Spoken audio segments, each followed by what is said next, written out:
here's hopefully some revision on fractions. So, a fraction is made up of two elements. These are a numerator and a denominator. And when we actually turn that into doing a sum, into doing the calculation, those are called a dividend, and the thing we divide a dividend by is called a divisor. The result of that is in a quotient. But the most important ones for today are the numerator on top of the fraction and the denominator on the bottom. Now, when we add or subtract fractions, we have to have a common denominator. I know there's been a few bits of confusion around that in terms of whether it's divide or multiply. No. When we add or subtract fractions, the only way we can do that is with a common denominator, so they're out of the same proportion things. For multiplication, well, that's actually the easiest one. We just multiply a numerator by a numerator and a denominator by a denominator. So when we're multiplying two fractions together, multiply the top two numbers together, multiply the bottom two numbers, or in this case, as we're going to move on to today, letters together, and that's your multiplication. Division works very similarly, but if we divide one fraction by another fraction, we flip the second fraction, that divisor fraction, the fraction we are dividing the first fraction by. We flip it, and then we do a multiplication instead. So, here are some examples of that. Right, addition and subtraction, again, we need a common denominator. So, for example, here I have an equation. Well, I don't actually have an expression. Okay, 2x over 5x plus 4 over x.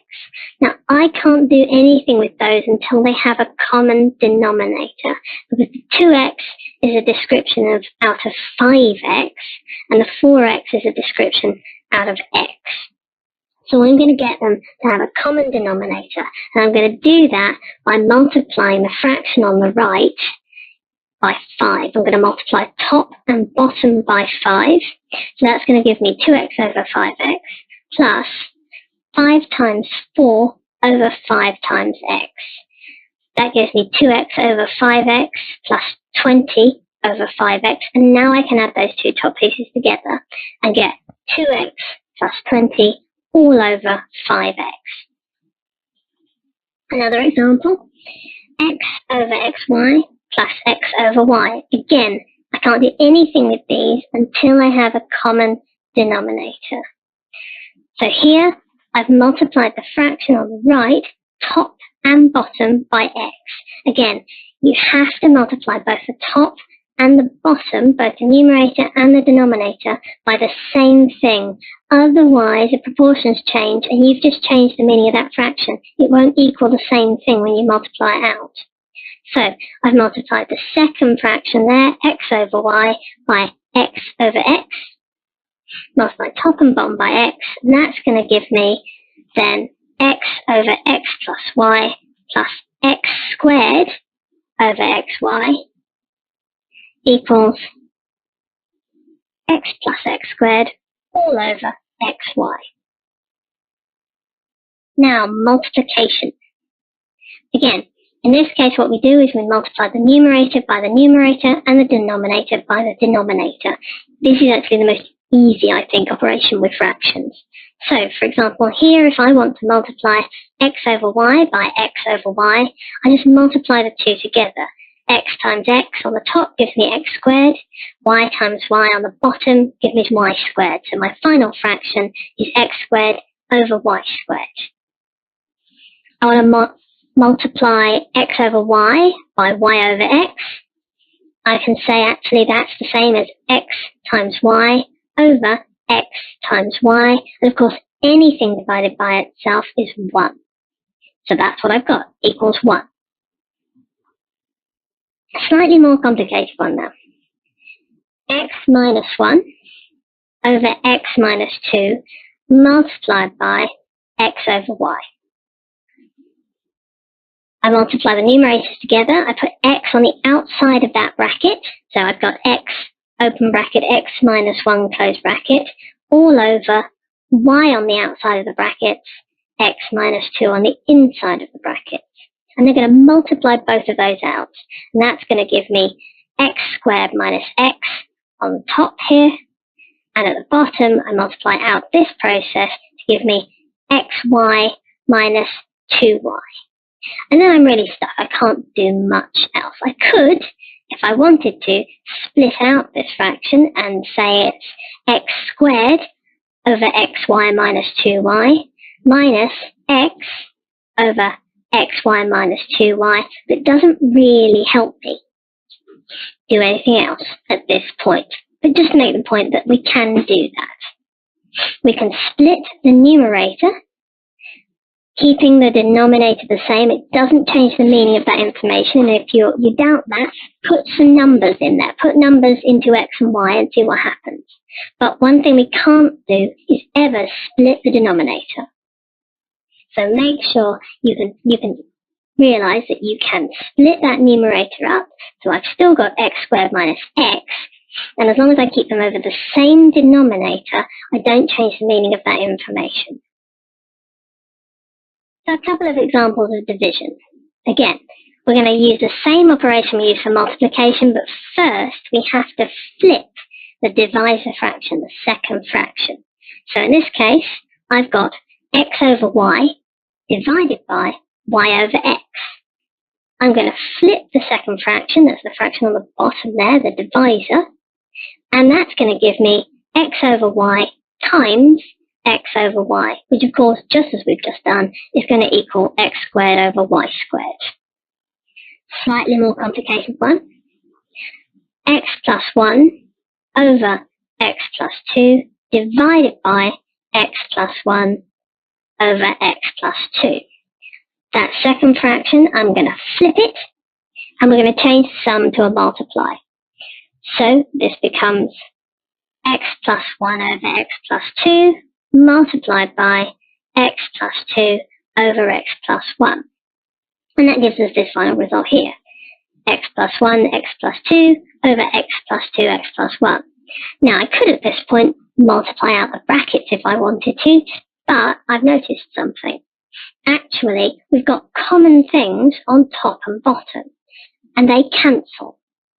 Because x plus 1 divided by x plus 1 is 1, anything divided by itself is 1, I can eliminate that and give myself x plus 2 over x plus 2.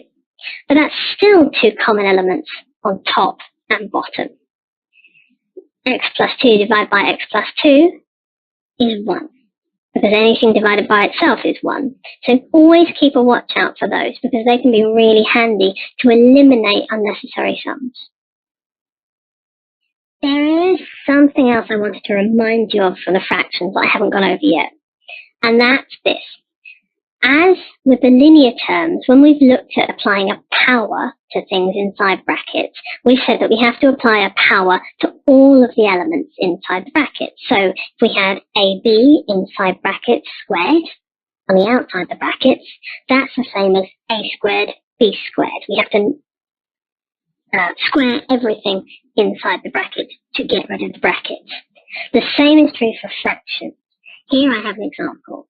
A over B in brackets to the power of x is the same as a to the power of x over b to the power of x. The only way I can get rid of those brackets is to make sure I apply the power x to every element inside the bracket. So for example, I've got some example here with numbers. I've got 4 over 2, all squared, so 4 over 2 inside the bracket, squared on the outside. And I'm saying that that is the same as 4 squared over 2 squared. And just to show that's true, I've developed that sum. So 4 over 2 is 2 squared. And on the right-hand side, 4 squared is 16. Divided by 2 squared is 4. And both of those, 2 squared and 16 over 4, is going to give me the same quotient, answer 4. The other section of today's mini lecture is transposition. This is about rearranging and changing formulae, changing equations. But we have to make sure that when we're changing them, we aren't changing the meaning. We have to make sure that they're still true to the original formula or expression we were first given. That means we do that by applying the same process to both sides of the equation every time. So we can add the same quantity to both sides, we can subtract the same quantity from both sides, we can multiply both sides by the same quantity, we can divide both sides by the same quantity, and we can square or apply a power, again, to both sides. But we always have to do both sides of that equation. So here's a simple example. I've got the equation x equals 5y plus 5.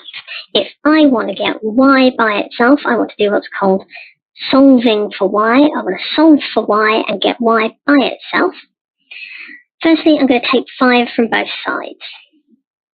So x minus 5 on the left, 5y plus 5 minus 5 on the right. We can then get rid of those 5s on the right-hand side here.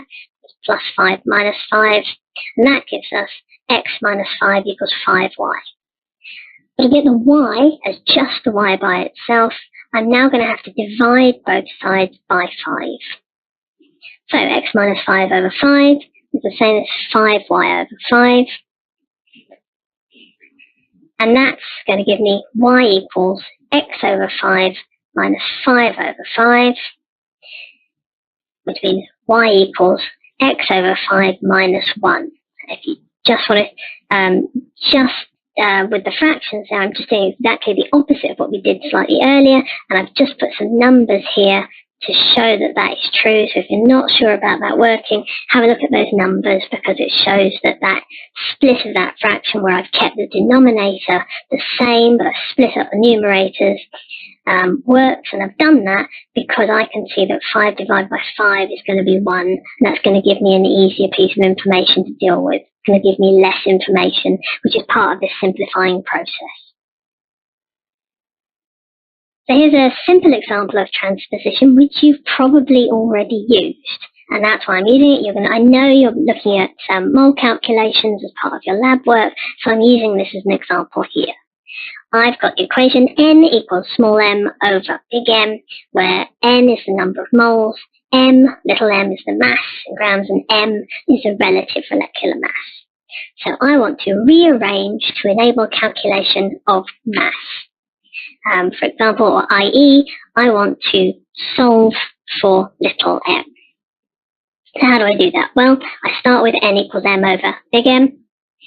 I'm now going to multiply both sides by the big M, because I want the little m by itself. So I have n times big M on the left, and m over big M multiplied by big M on the right. The ones on the right cancel. M over m is 1, and that means that I have little m equals n times big M. Here's a slightly different example. This is one from physics, and it's the equation for calculation of kinetic energy of an object. E equals half mv squared.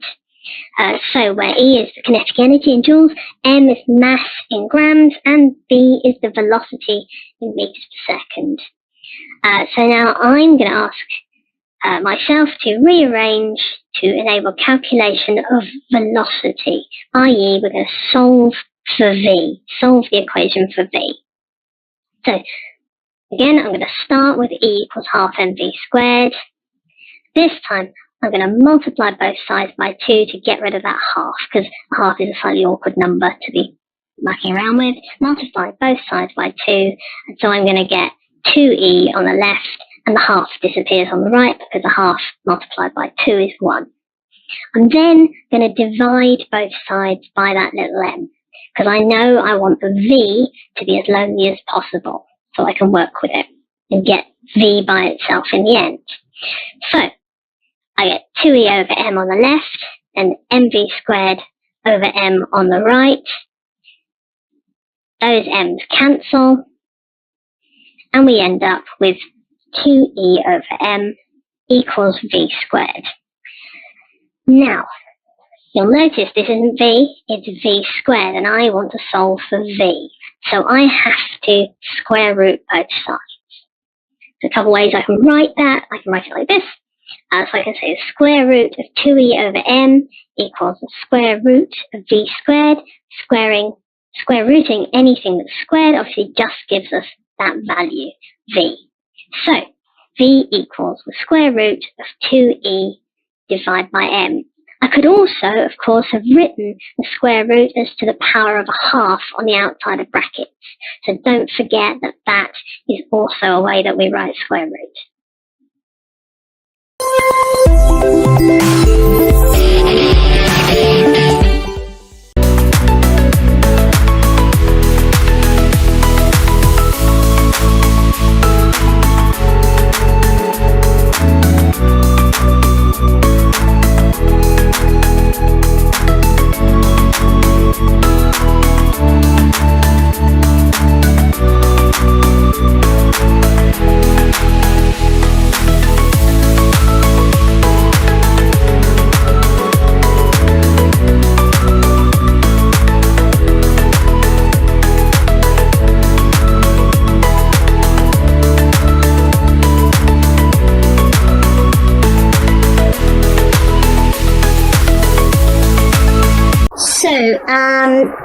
There's a few things to learn about powers, also called indices.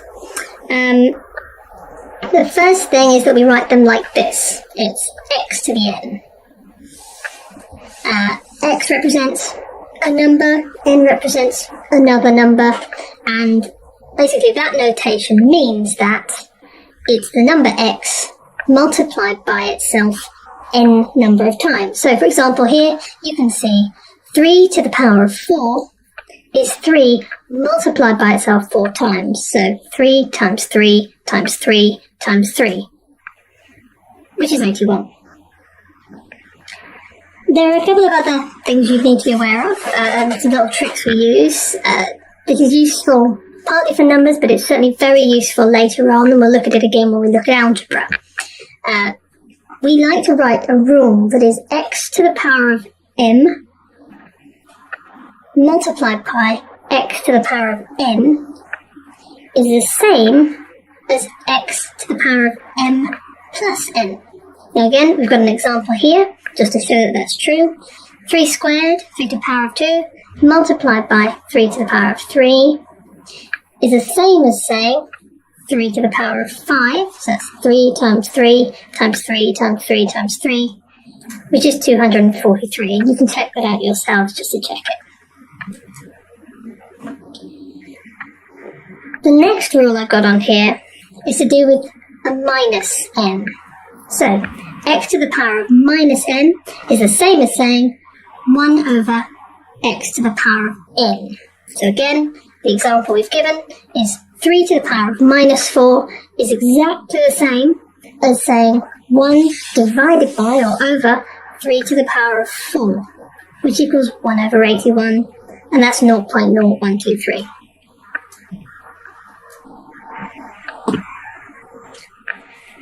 Some other rules. This one's really quite similar to the other, but it's related this time to dividing powers by others. So, the rule is x to the power of m divided by x to the power of n is the same as or equals x to the power of m take away n. So again, the example is 3 to the power of 4 divided by 3 to the power of 2, and believe it or not, here we calculate it, 3 to the power of 4 minus 2, which equals 3 squared. And you can calculate that on your calculator to see if it's true. There are a couple of special cases. Here, x to the power of 1 equals x. Any number to the power of 1 is just itself. 5 to the power of 1 is 5. 7 to the power of 1 is 7. Anything at all. Again, try it on your calculators. The other special case is any number to the power of 0 equals 1. And that's quite useful if you're taking things away and end up with a 0 up here, for example. The final rule that you need to be aware of is x to the power of 1 over n is the nth root of x equals y. In other words, y to the power of n equals x, then x to the power of 1 over n equals y. again, the best way to test this out is to plug some numbers in and see how it works. Here we've got an example, 81 to the power of a half. A half is interesting. 81 to the power of half is the same as saying square root. That's a third or a root. They mean the same thing. And of course, they both equal 9. Again, you can try this out on your calculators. And just to prove it so, the rule above, 9 times 9, or 9 squared, is 81. So that does work both ways. Same here, 16 to the power of a quarter is 2. 2 to the power of 4, or 2 times 2 times 2 times 2, equals 16. Just keep putting some numbers in and see what happens, and you'll see it's true. So now we're going to talk prime numbers. Hopefully you've come across these in the past. A prime number is a number that can only be divided by itself and the number 1 to make whole numbers. Examples are on the board here, 2, 3, 7, 13, 19, anything that can't be divided cleanly, we'd say, into an integer or a whole number, unless it's being divided by 1 or itself. Now, using these, we can do something called factorizing, or factorization. Now, it says that factorization means write as a product. Now, I think you would have read last week that a product is the product of a multiplication. So, when we prime factorize or factorize things, we're going to split them up into the prime numbers that we multiply to get to that final number. So, I'll show you some examples. Here, we've been asked to factorize 84. 84 is clearly even, so I know I can divide it by 2. If I do that, I'm going to get 42.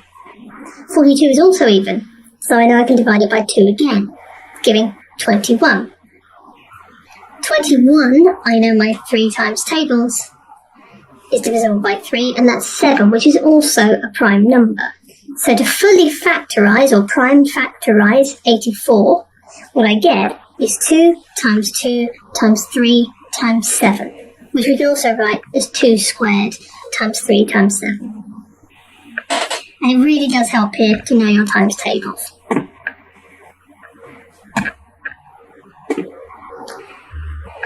So, there are some tricks to working out which factor you can divide into those numbers.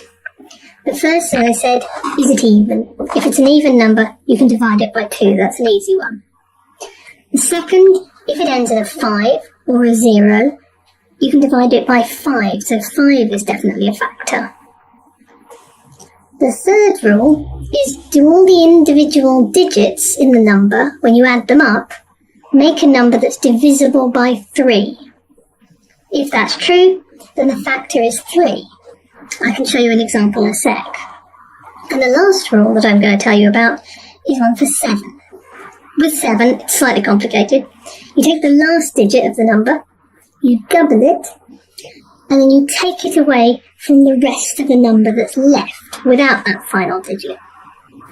And if the answer is divisible by 7, and that includes 0, then that means that you actually have a number that 7 is a factor of.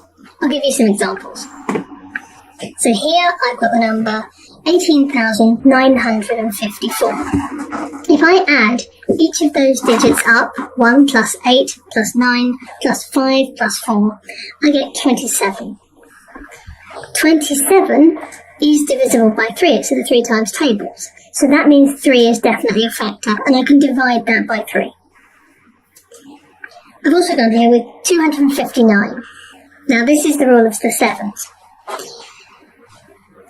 The way we do it to work out if 7 is a factor, we take that last digit, the number 9, and we multiply it by 2. And we take it away from the rest of the number, which in this case is 25. So 25 minus 2 times 9, which is 25 minus 18, and that equals 7.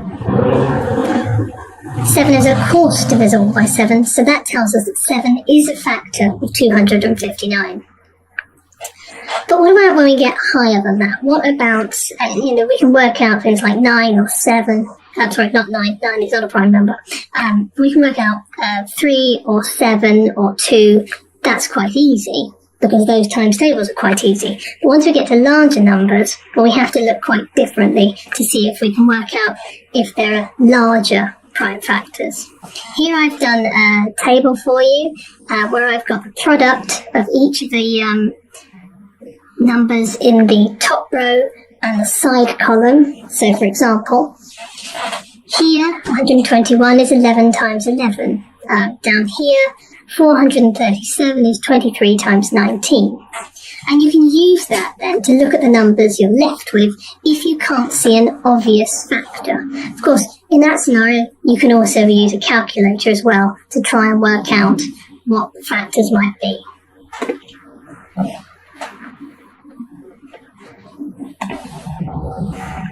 So, the last things we're going to discuss in this mini lecture are highest common factors and lowest common multiples. So, here's the definition of the highest common factor, which we'll also call the HCF. The highest common factor is the largest number that is a factor of a set of numbers. So, let me show you what that means. Here, I've been asked to find the highest common factor and the lowest common multiple of 1020, 2652, and 7854. I'm going to start with the highest common factor. The first thing you have to do is take all of these items down to their primes, prime factors. So I factorized each of these numbers out. So the first one, 1020, I know I can divide by 2 because it's even. 510 I can divide by 2 because it's even. Then I can divide by 3, and etc., and etc. So having done that, I end up with 1020 is the same as 2 times 2 times 3 times 5 times 17. I then followed the same processes for 2652 and 7854. You'll get a chance to do this in your tutorials. To find the highest common factor, or HCF, what we do is we look at which factors are common to all 3 numbers. So here I've highlighted them. In all 3 of these numbers, when we've broken them down into their prime factors, we can see they all have 2, 3, and 17. You might ask why we haven't got 2 2s highlighted. Well, this number at the bottom doesn't have 2 2s in it. If it did, then we would certainly have that in there as well. But in this case, the only 3 common numbers between each of these things are 2, 3, and 17. That means that we calculate the highest common factor by multiplying those together. 2 times 3 times 17. That is the highest common factor. Have a look in your books, have a go at this. There's lots of exercises to get your teeth into in the core reading and exercises. The final thing we're going to look at is the lowest common multiple. Again, the lowest common multiple for a set of numbers is the smallest number into which all of them will divide. So this time we're not going smaller, we're going bigger.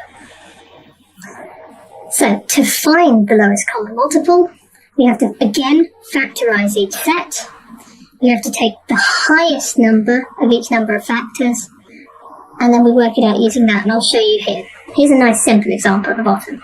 I've factorized 2, 4, and 5.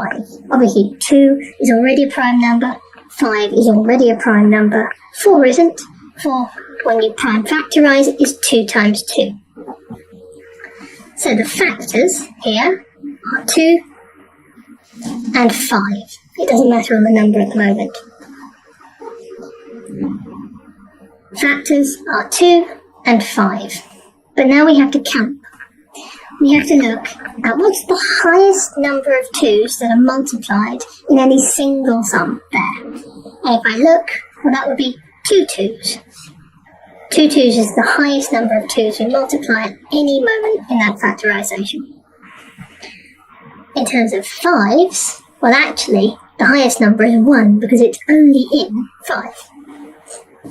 To calculate the lowest common multiple, we therefore take 2 2's and 1 5 and multiply them together. 2 times 2 times 5, giving the lowest common multiple 20. 20 is the lowest number that number 2, number 4 and number 5 can be divided into. Here's an example for the numbers we looked at earlier. The lowest common multiple of 1020, 2652 and 7854. Again, I've taken that factorisation that I did earlier. Up here you can see them, so 1020 is again 2 to the power of 2, or 2 times 2, times 3, times 5, times 17, and so on. Here, there's quite a few factors. There's 2, there's 3, there's 5, there's 7, there's 11, there's 13, and there's 17. And so this time I have to again look at what's the maximum number used at any time. Well, the maximum number of 2's used is 2. It's used in both 1020 and 2652's factorisation, but I've only highlighted one of them. 3 is used just once in all of them. 5 is used just once. 7 is used once. 11 is used once. 13 is used once. And 17 is used once.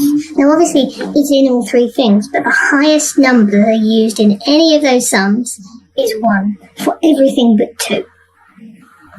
So I calculate the lowest common multiple by multiplying 2 times 2 times 3 times 5 times 7 times 11 times 13 times 17, which gives us 1,021,020. And that's how you do one of the more complex finding of highest common factor and lowest common multiple.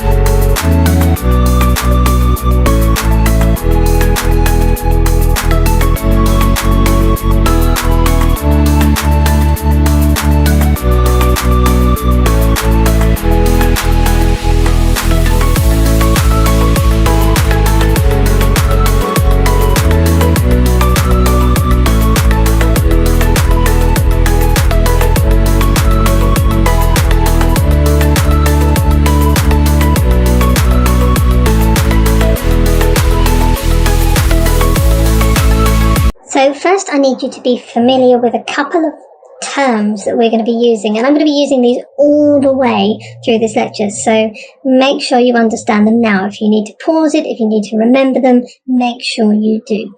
So fraction, we have an example here. We've got 3 out of 4.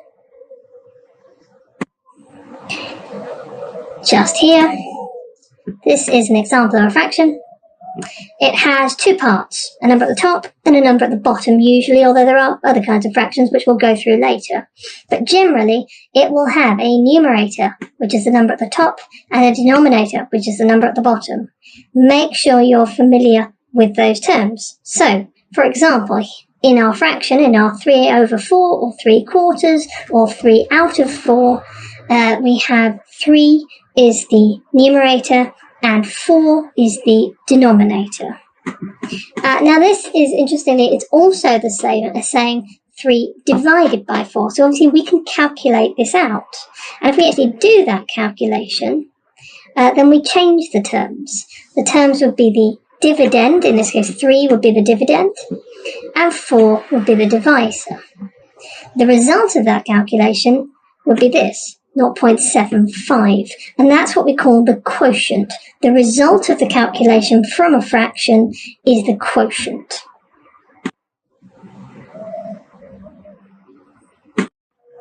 So there are different kinds of fractions. The fraction that you'll most often have seen probably before this is called a proper fraction. A proper fraction is where the numerator, here,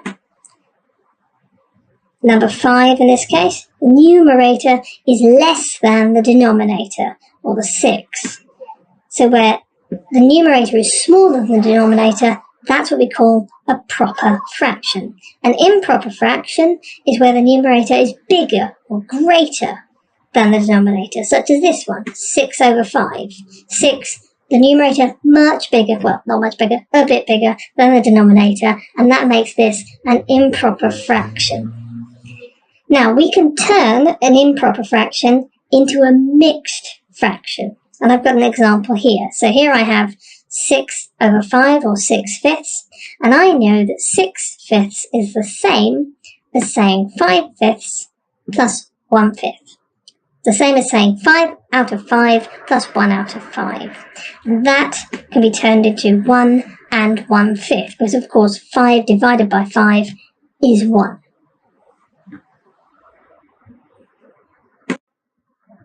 Now, quite often in science and engineering, we need to be able to add or subtract fractions. In order to be able to do that, we have to get the denominator the same. So you can't add 1 over 2 to 3 over 5 just by some quick method. We have to get the denominator the same. Now, just to remind you that different fractions can be expressed in many different ways. So, for example, here we have 1 over 2, or 1/2, and that is actually the same as 2 over 4, which is the same as 3 over 6. You put those things into your calculator, you're going to get the same result. The quotient will be the same. But when we want to add or subtract different fractions, we need to make sure that the denominator is the same, and that's what we call a common denominator. Now, to give you a little bit of insight based on what we did a couple of weeks ago, the lowest common denominator is the lowest common multiple of the denominators of all the fractions. So, if you need to remind yourself of what that is, if you need to remind yourself what the lowest common multiple is, you should go back and have a look at week 1. Now, there are a few different ways of looking at this. If you just want to add up a simple fraction to another simple fraction, there's a really simple way that we can do this to find the common denominator. For example, here I have 1 over 4 plus 2 over 3. I need to find a common denominator, and the simplest way to do that is to multiply 4 by 3 to get 12. The reason that works is because I know I can turn the fraction into a different fraction but with the same information, and I'll explain what I mean by that. We can change the denominator, but if we do that, we have to keep the fraction the same. It needs to have the same information in it, and that means that when you put it into a calculator, you need to get the same quotient out. So what we do is we multiply both top and bottom by the same number. So, first we were dealing with 1 over 4, a quarter, here. In this case, I want to multiply 4 by 3 so that I have a common denominator, 12. But to keep that fraction the same, I have to multiply the top by the same number. So I've got 1 times 3 divided by 4 times 3. Then I'm going to do the same for 2/3 here. But this time, I'm going to multiply both top and bottom by 4, the denominator of the other fraction. That means I end up with 2 new fractions, but they do, believe me, have the same information in them. 3 over 12 plus 8 over 12. Now, we can add those up really easily by just adding the numerators together.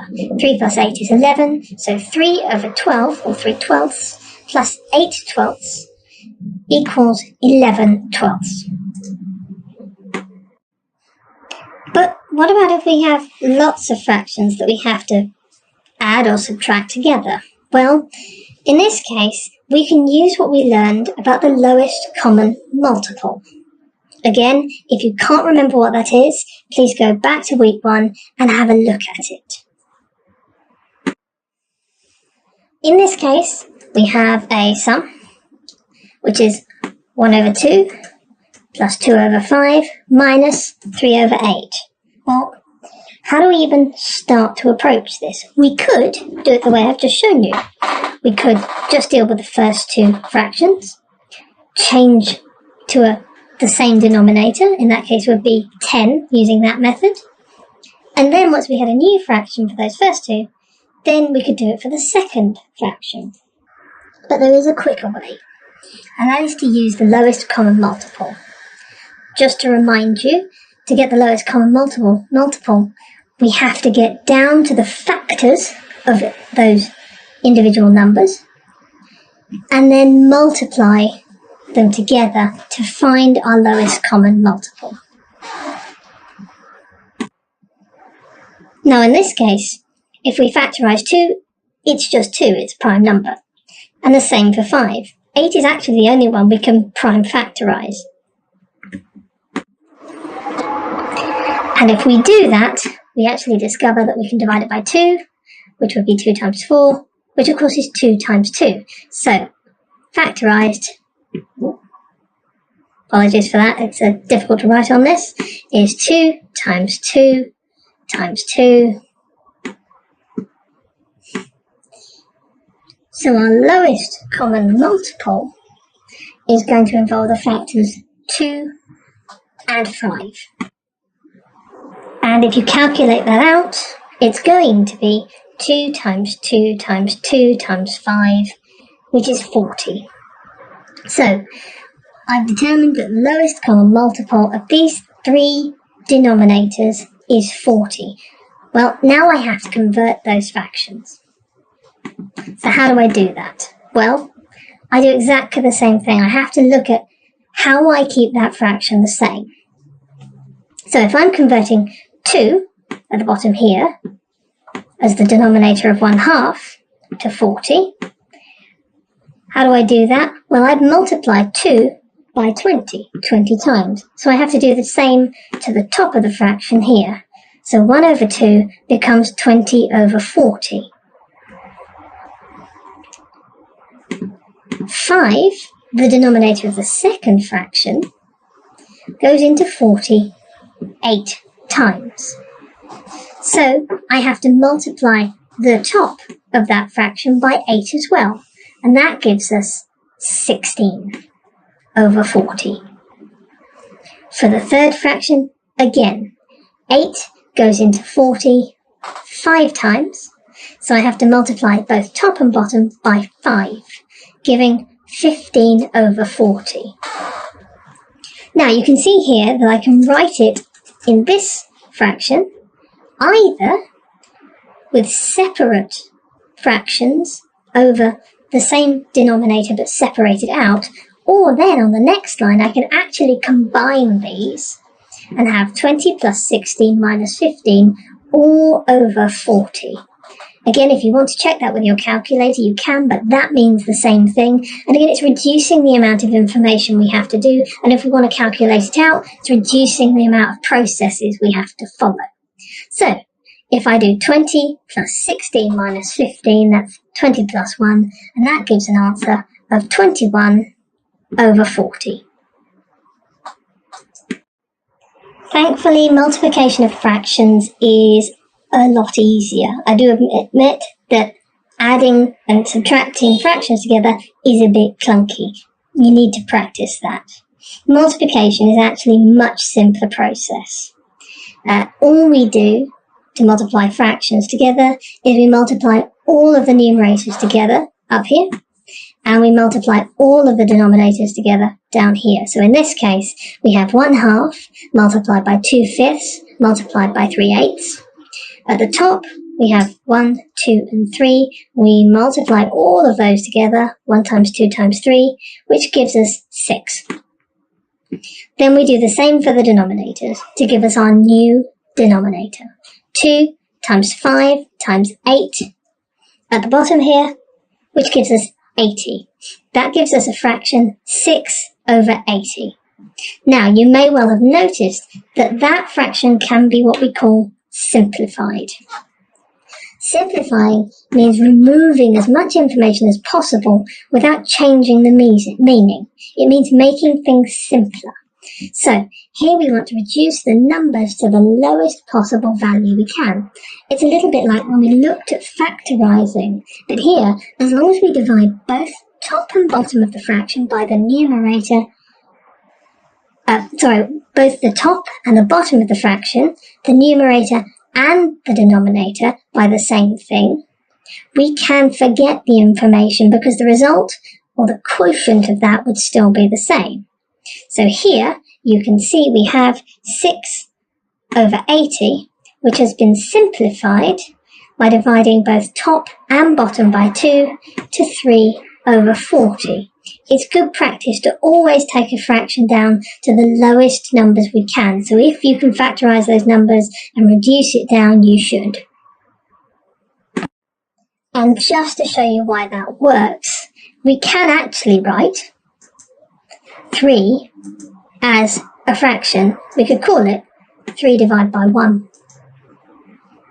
And if we do that, then we have 1 times 3 at the top and 4 times 1 at the bottom. So it does still follow our multiplication rule, if you know that 3 is the same as 3/1. But don't get too mixed up on it. Just try and remember that if it's a whole number, you can just multiply the top number, the numerator, by that number. Okay, division. Actually, this is also pretty simple, but there's a trick to it. You have to know that dividing by a fraction is the same as multiplying by the flipped or inverted fraction. Again, you'll have to try this on your calculator if you want to understand it or see it, but I can give you an example here. For example, I have a sum 2/5 divided by 3/8. Now, in order to calculate that or to simplify it, I'm going to flip the 3/8 to 8/3 and change the sign from a divide to a multiply. So my new calculation is 2/5 multiplied by 8/3. That's a top-heavy or improper fraction. Now we just follow the same rule we followed for the other multiplication sums. So we multiply the numerators together, so we get 2 times 8 at the top. We multiply the denominators together, we get 5 times 3 at the bottom, which is 15. So we end up with 16/15. Now again, that's an improper fraction, so ideally what we want to do in this case is we can take it to be a mixed fraction of 1 and 1/15. Now this will be coming up again in a few weeks, but I thought we'd take a look at it now very quickly. We can actually apply powers to fractions in the same way we did to whole numbers last week. If you see a power applied to a fraction outside of some brackets like this, then it's really easy to get rid of that, to actually be able to calculate that out. All we do is it's actually the same as saying that we apply the same power to both the numerator and the denominator. Now, you might have to get a bit used to us using letters in place of numbers. In this situation, A represents a number, B represents another number, X represents a third number. Try not to get too confused by that. I'll give you some number examples now. There's another example below. Have a look at that if you like by pausing the video and seeing if you can check it with your calculator.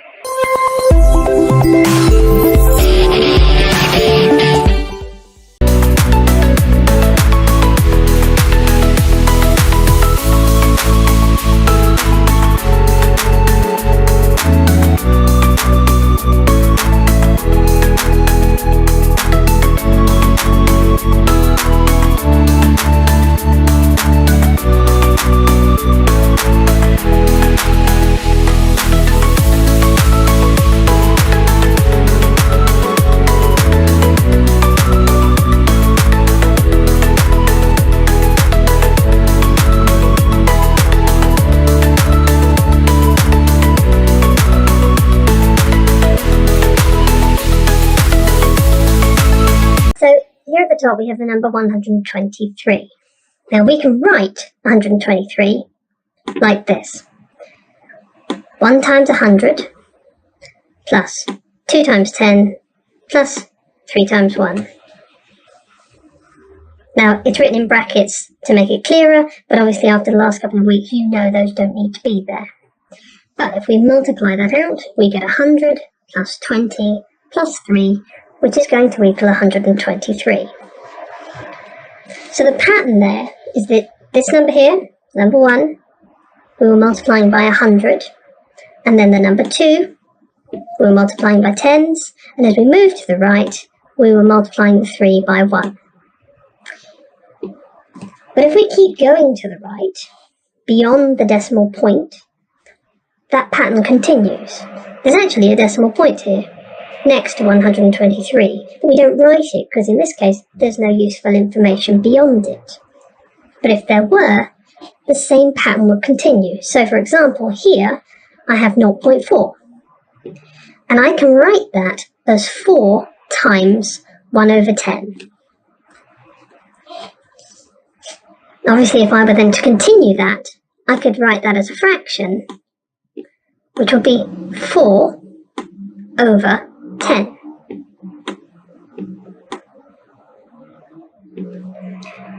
The next example, 0.04. Well, I can write that again as 4 times 1 over 100. Again, that number getting bigger. I'm dividing by another 10 each time. So with each move to the right, we divide by another 10. That means that if we want to, we can actually split up a decimal when we have more information. So for example, here we have 0.456. We can write that as 4 times 1 over 10, plus 5 times 1 over 100, plus 6 times 1 over 1,000. So that's 4 over 10, plus 5 over 100, plus 6 over 1,000. And in that way, we split it into individual fractions. Then what we can do is we can convert them to the same denominator.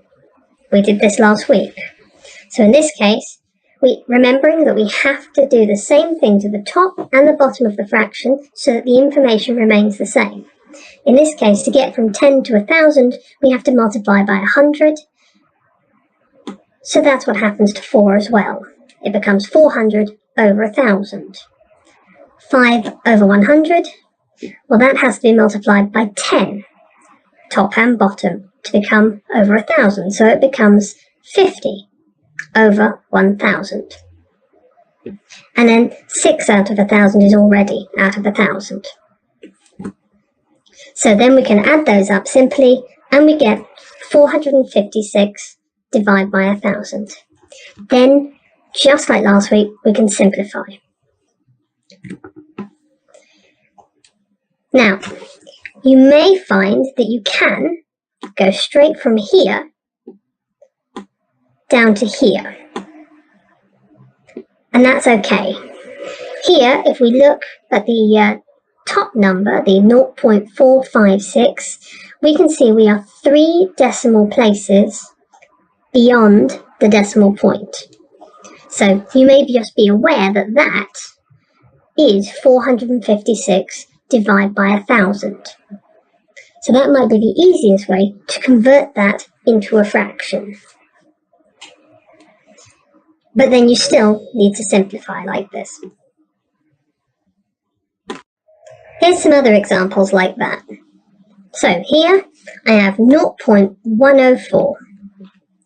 Because I have 3 decimal places beyond the decimal point, that tells me that this is 104 divided by 1,000. Same number of decimal places, same number of zeros after that one. That's the easiest way to remember that. And then again, I have to simplify. So I take it from 104 over 1,000 to 52 over 500 divided by 2. I can divide by 2 again, 26 divided by 250, and then divide by 2 again, takes me to 13 over 125. 13, of course, is a prime number, so we can't go any further than that. But what about when we have zeros? Like this. So here's an example. We have 0.0104. Now, I'm going to use the same technique that I used in the version above. I'm going to count the decimal places. 1, 2, 3, 4. So I'm going to therefore write 0104, everything after that decimal point, which is divided by 10,000 with 4 zeros. Now, again, the smart ones among you may have noticed this zero isn't doing anything anymore. We don't have a decimal point to keep it after. It's just dead, so we don't need it. So that becomes 104 over 10,000. And again, we simplify and take it down to eventually get 13 over 1,250, and that's our fraction. So there's a couple of different ways you can do it when you're converting a decimal to fraction. You can take each section one by one, convert them to separate fractions, and then convert the denominator to the same and add them up. Or, if you're comfortable with it, you can use the number of decimal places and convert it into an over 1,000, over 10,000, over 10 fraction. And then simplify that. So percentage directly relates to what we've just been doing. Percentage means out of 100, and it means that we can express it either in this way as a percentage, or we can convert that to a fraction per 100. We can also use this to produce a decimal. We divide the percentage by 100 to calculate a fraction or decimal proportion. And then we can also multiply a decimal or a fraction by 100 to calculate a percentage. So here's a simple example. Here we have 12.3%. If I write that as a fraction around that model, I can write 12.3 per 100. If I then calculate that, I get a decimal, which is 0.123. I can do it backwards as well. I could take the decimal, 0.123, and I can convert it to a fraction. Now, I might actually want to do 123 over 1,000. Excuse me while I try and write that. Not the easiest with this. But then that's a really easy fraction to convert into a percentage, because I just knock that off and put a decimal point in there. And that becomes 12.3 over 100. Equally, I can get directly from this decimal here to this percentage here by just multiplying by 100. 0.123 becomes 12.3%. But it's really important you always include the percent figure or the percent symbol with that so that you don't lose information. Otherwise you won't know it's per 100. So here's another example.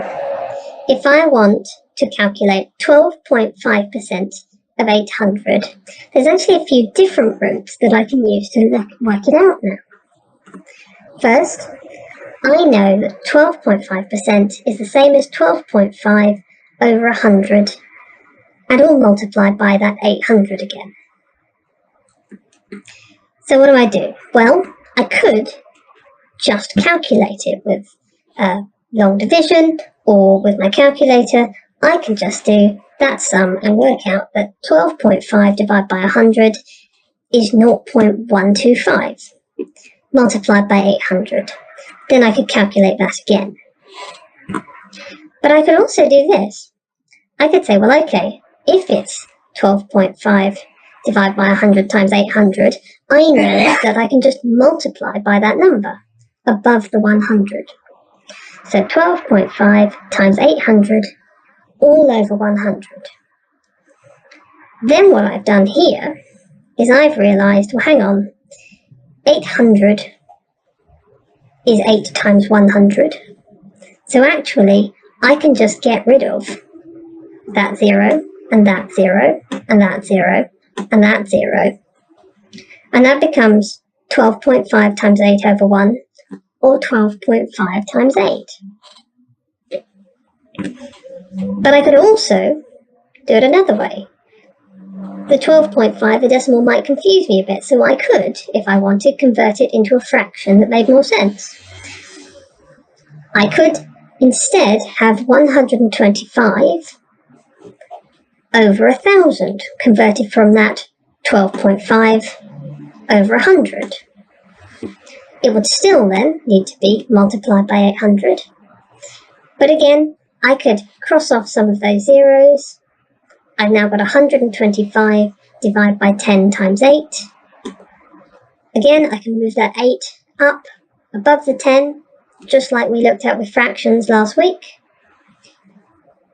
And I could calculate that 8 times 125 is 1,000. So the final thing is 100.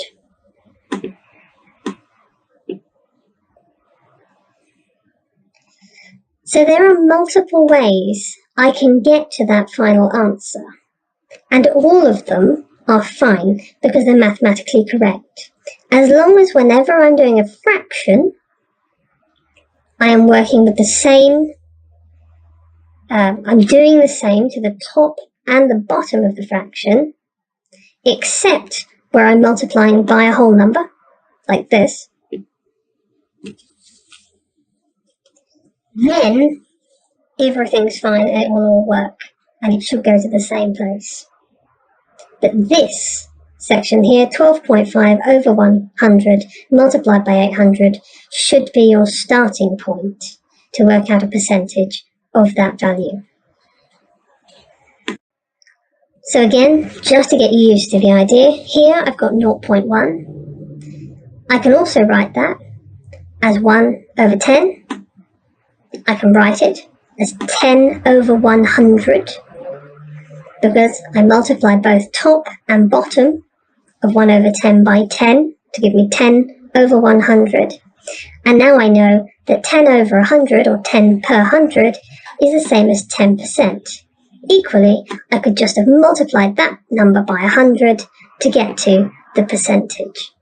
Again, to convert a decimal to a percentage, you multiply by 100. So here are some other examples. 0.23 decimal, if I want to convert that to a percentage, is 23%. Slightly more complicated, 0.567 as a percentage, multiplying by 100, I move that decimal place 2 points, and I get 56.7%. Again, remember to keep that percent if you're doing this method. The final example I have is 1.34. If I multiply that by 100, I get 134%, and equally, that is possible. In engineering, when you're doing comparative things, or science, when you're trying to work out percentage increases or decreases, you might well end up with a percentage greater than 100. That just means it's 134 out of 100, so it would be a top-heavy fraction. So ratios are slightly different. They're another way of kind of expressing fractions. So here's an example. If we have a number of widgets and they need to be divided up in a ratio x to y, note the notation there, we use these two small dots in between the x and the y, then the total number of widgets is represented by x plus y. We then, for x and y, can come up with two fractions that we'll be using to calculate a final value. So here, our x fraction is x divided by x plus y, and our fraction represented by this for y divided by x plus y. I'll show you in numbers what that means. So here, I have 10 litres of water. And I need to split that between a container A and container B in the ratio 1 to 4, respectively. If you don't know what respectively means, that means in that order. So it's container A, that ratio is 1, and container B to 4. So if I want to calculate how much I'm splitting that 10 litres of water into for each container, I have to produce a fraction. And I do that like this. For fraction A here, I take this number, which represents A, and I put it on top of the fraction. And then at the bottom of the fraction, I add both those numbers together, just like on the slide before. So we have effectively x over x plus y, where x is 1 and y is 4. Don't get freaked out by the algebra, I'm just trying to get you used to it. That makes the fraction overall for A 1 over 5. For fraction B, we do the same thing, but for the other number, number 4. We take the 4, we put it on top of the fraction. So the fraction for B becomes 4 over 1 plus 4, because we have to include both of those numbers in the denominator. That makes the fraction for B equal 4 over 5. So how do we use those, though, to then calculate our litres of water? Well, we multiply them by the total. That's why we use the total numbers in the first place from this ratio. So, volume A, we know is going to be 1/5 of 10 litres. So here, I've got 1 over 5 times 10. That equals 1 times 10 over 5, which equals 10 over 5, which equals 2 litres. For volume B, that goes into container B, I take the fraction for B, 4 over 5, and multiply it by 10. That becomes 4 over 10 divided by 5, which becomes 40 over 5, which equals 8 litres. So now I have the split 10 litres in the ratio 1 to 4 for containers A and B. So here's another example. Bill and Ben are doing a job share. They work hours in the ratio 3 to 2. So Bill was first, Ben was second. The ratio is 3 to 2. So Bill's number in that ratio is 3 and Ben's is 2. The working week is 37.5 hours. How many hours does each work? So again, we need to form a fraction out of this from that ratio. We know that Bill is represented by the number 3, so that goes on Bill's numerator here. The total is 3 plus 2, that represents the total amount of work. And then it's all multiplied by 37.5 hours. That equals 3 over 5 times the 37.5, which if we multiply out is 22.5 hours. Then we do the same for Ben. The numerator is formed by the 2 from the ratio that represents Ben's work. The denominator is the sum of both of those ratio numbers. And then we multiply that fraction by 37.5, the total number of hours that they can work. We then calculate that out. It becomes 2 over 5 times 37.5, which equals, if we calculate it out, 15 hours.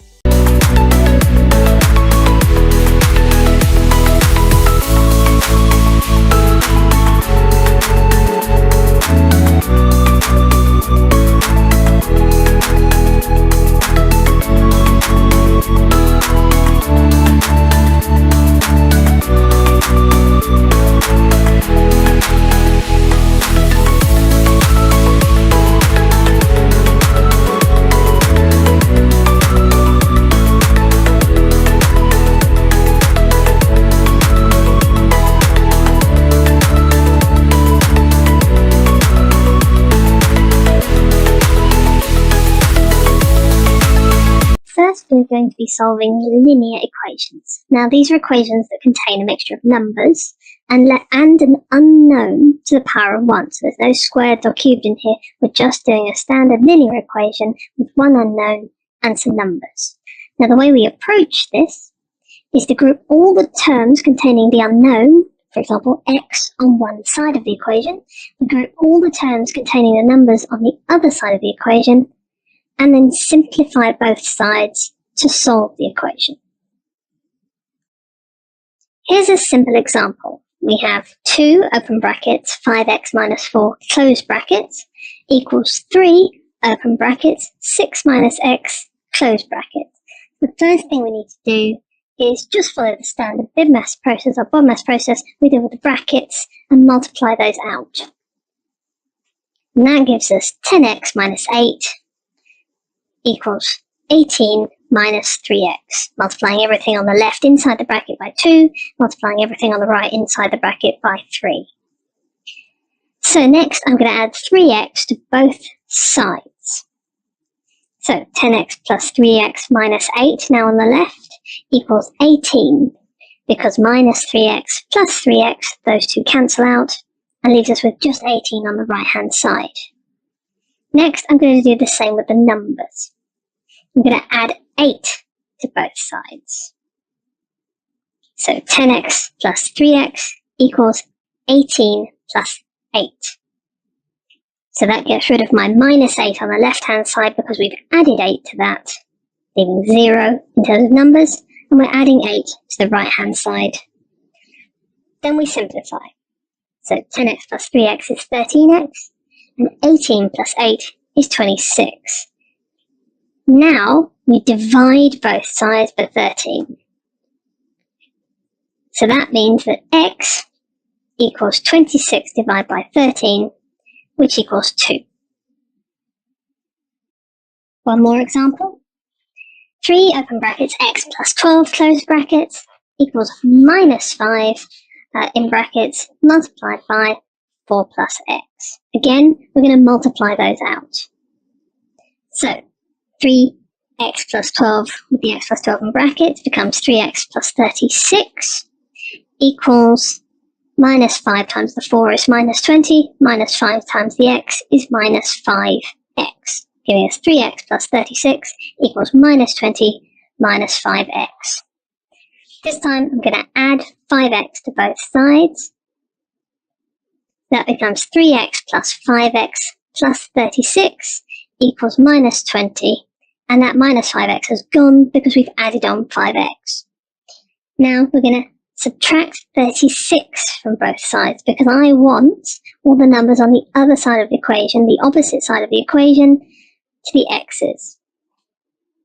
So I've subtracted 36 from the left-hand side, which leaves just 3x plus 5x, and I've put that onto the right-hand side, so we now have minus 20 minus 36. We simplify, so 3x plus 5x is 8x, and minus 20 minus 36 is minus 56. Now again, we're going to divide both sides by the number applied to that x, by the factor or the coefficient next to the x. So x equals minus 56 divided by 8, which equals minus 7. But sometimes we're going to have more than one unknown. So how do we deal with those? Well, we're going to look at solving those issues with simultaneous equations. So simultaneous equations contain numbers and multiple unknowns. But to solve them, we need as many different equations as there are different unknowns. So for example, if we have x and y unknowns, we need at least 2 different equations to solve those. We do a number of processes. We perform what's called operations to those different equations. We can add or subtract whole equations to others. We can multiply or divide a whole equation to change it. And again, we have to do everything to both sides. Or we can substitute one equation into another. Here are 2 simultaneous equations that we're going to use. You can see both x and y in them, and some numbers. I've got equation 1, which is 3x plus y equals 8. I've put the number 1 in brackets to signify that's equation 1. And we've got equation 2, which is 2x minus y equals 7. Now, handily here, we have a plus y and a minus y, and that means that we can do something called solving by elimination by adding the two equations together. So I'm going to do equation 1 plus equation 2. So here I've got 3x plus y plus 2x minus y equals 8 plus 7. So I've added all the letter sides of the equation to all the number together, and I've added the number sides of the equation together as well. Now, I've got a plus y and a minus y, so those cancel out, those disappear. So I can simplify that down to 3x plus 2x equals 8 plus 7. I can simplify that again, and that's going to give me 5x equals 15. In this case, I've labelled it equation 3. I'm going to divide equation 3 by 5. So again, I'm going to have to do that to both sides. I have to divide 5x by 5 and 15x by 5, and that gives me x equals 15 over 5, or x equals 3. So now I have a value for x, but I still don't have a value for y.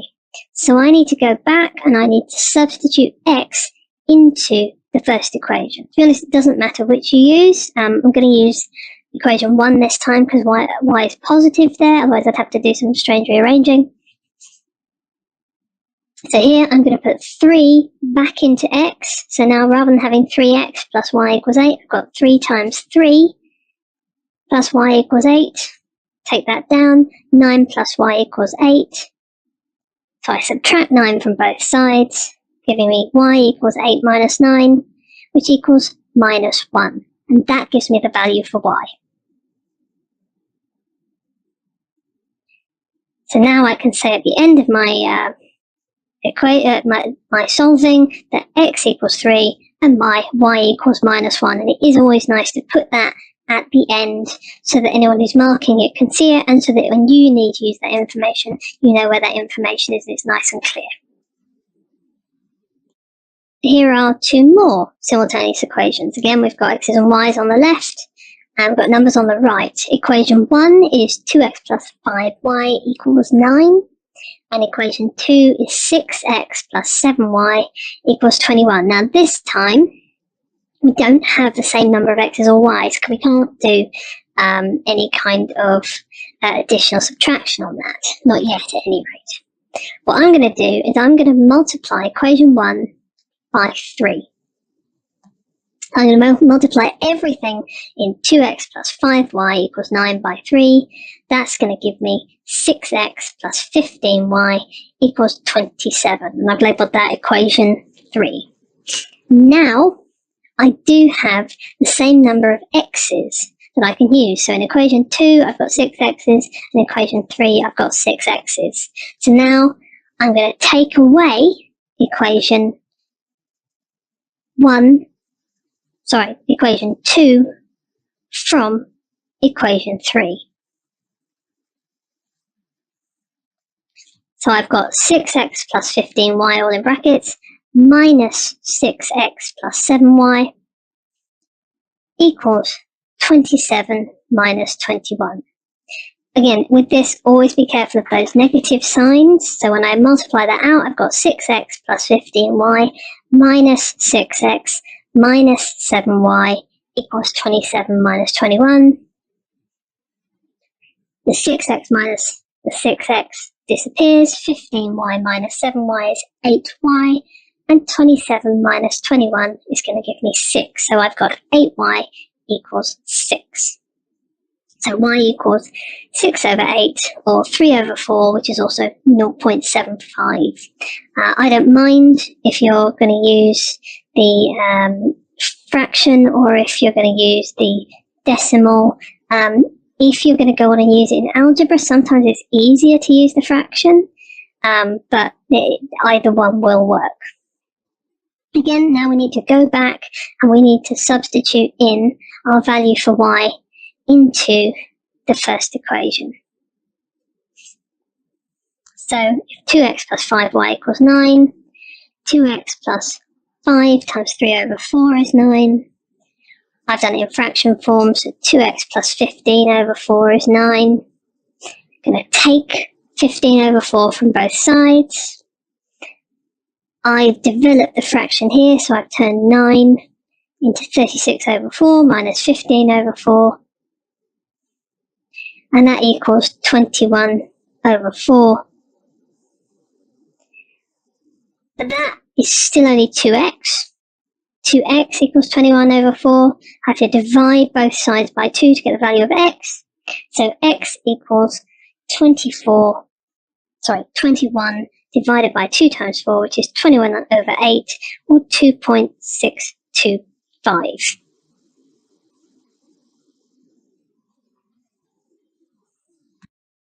Another type of equation we'll look at this week is a quadratic equation. Now, we've already explored quadratic expressions.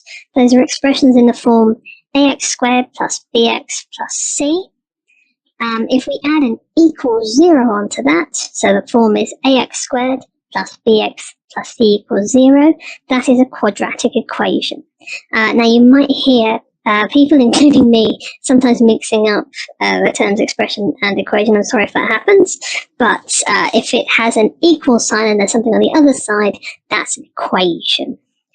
So obviously this could be written slightly differently. It could be something like ax squared plus bx equals minus c, and we would have to move the minus c to the left-hand side by adding c to both sides. But if we can write it, ax squared plus bx plus c equals 0, that's a quadratic equation. Obviously, a, b, and c could be any number in this scenario. To be a quadratic equation, a must be, cannot be 0, but b or c could be 0, but it has to have an x squared there multiplied by something, 1 or something else, to be a quadratic equation. We've solved those just as with the linear equations by finding the value of x. But the important thing to remember is that quadratic equations have 2 solutions. So we call these the roots. The reason being, of course, if we root x squared, we can get back to x. So x times x would be x squared. But of course, we also have minus x times minus x equals x. So, for example, here we have at the bottom 16. We can get to that by multiplying 4 by 4, but we could also get to it by multiplying minus 4 by minus 4. So when we write root 16, the third, we can say that that equals plus or minus 4, which we write like this.